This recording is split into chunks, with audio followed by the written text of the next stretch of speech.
You've been taught that rich people make more money than you. That's not true. Most of them make decisions faster than you. That's the whole gap. Not income, not luck. Speed of decision.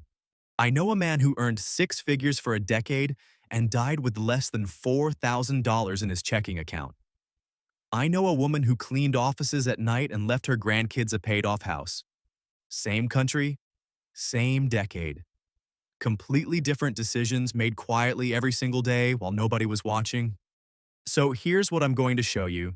10 decisions, the kind that feel small in the moment but compound into everything. And two of them will probably make you uncomfortable because they're not about money at all. Stay with me, because decision number 7 is the one almost nobody talks about, and it's the one that quietly wrecks more people than debt ever does. Let's start with the one everyone gets backwards. You think the first decision is spend less. It isn't. The first decision is deciding what your money is for before you earn it. Most people let their bank account tell them what happened. Rich behavior means you tell your bank account what's going to happen before it does. That's it. That's the whole shift from reacting to your money to directing it. James Clear wrote about this in Atomic Habits. He called it designing your environment so the right choice becomes the default one. Money works the same way. If you don't assign every dollar a job the moment it lands, your dollars will find jobs on their own. And they always choose the same one: disappearing. Second decision. And this one stings a little. Stop financing your image. There's a version of you that drives a car you can't afford, wears a watch that isn't paid off, and posts a life that's rented, not owned. I'm not judging that person. I've been that person. But here's the quiet truth nobody says out loud on this platform. The people who actually get rich almost always look boring for the first 10 years. Boring car. Boring apartment. Boring Tuesday nights doing nothing but working.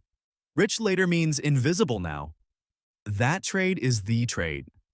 Most people won't make it because invisibility doesn't feel like winning. It just feels like waiting. Third. And this is where I want you to lean in, because this one changed everything for me. Decide your non-negotiable percentage before your paycheck hits your account. Not what's left over. Before. Studies out of behavioral economics, the same research that shaped automatic 401k enrollment policy in this country, found something almost embarrassing about human willpower.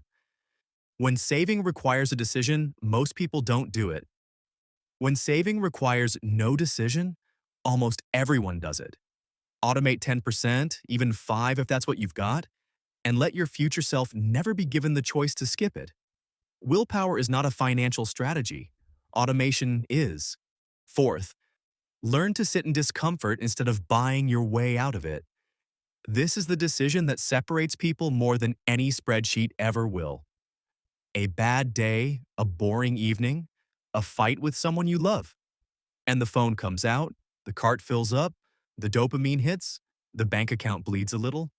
Nobody talks about how much of debt is actually just unprocessed emotion with a shipping label on it. Next time you feel that pull, wait 24 hours. Just 24. You'll be shocked how often the urge dies quietly on its own. Now here's a story, because I think you need to see this instead of just hear it.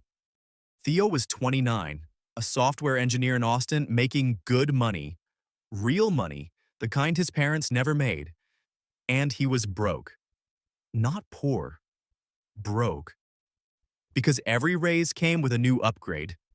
New apartment when he got promoted. New car when he hit his bonus. He wasn't reckless, he was normal. That's the scary part.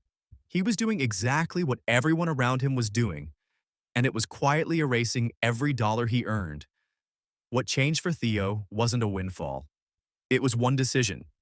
He kept his lifestyle exactly where it was for 18 months while his income kept climbing, and let the gap do the work silently in the background.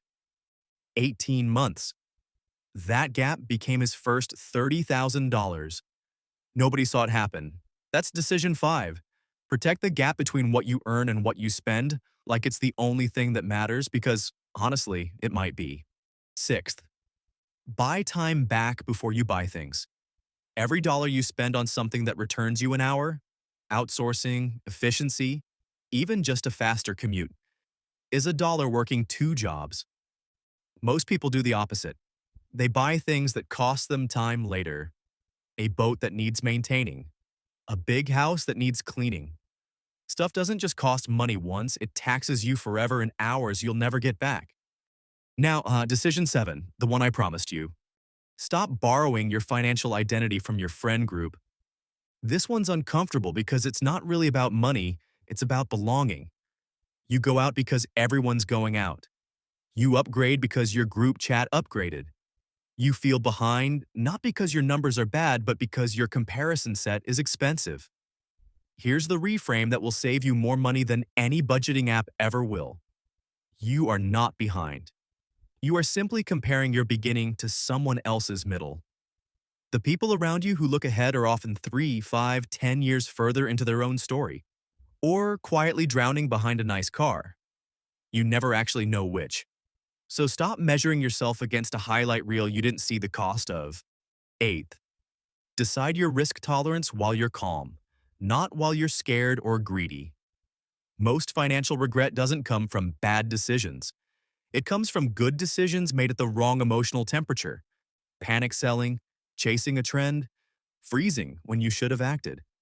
Decide your rules in advance, in daylight, when nothing is on fire. 9th, invest in the version of you that earns more, not just the version of you that spends less. Cutting your coffee will never out-earn learning a skill that doubles your income. Frugality has a floor. Earning potential doesn't. The people who get rich almost always spend a season of their life aggressively upgrading their own value before they ever talk about investing. And 10th, the one that ties every other decision together. Decide right now what enough actually looks like for you.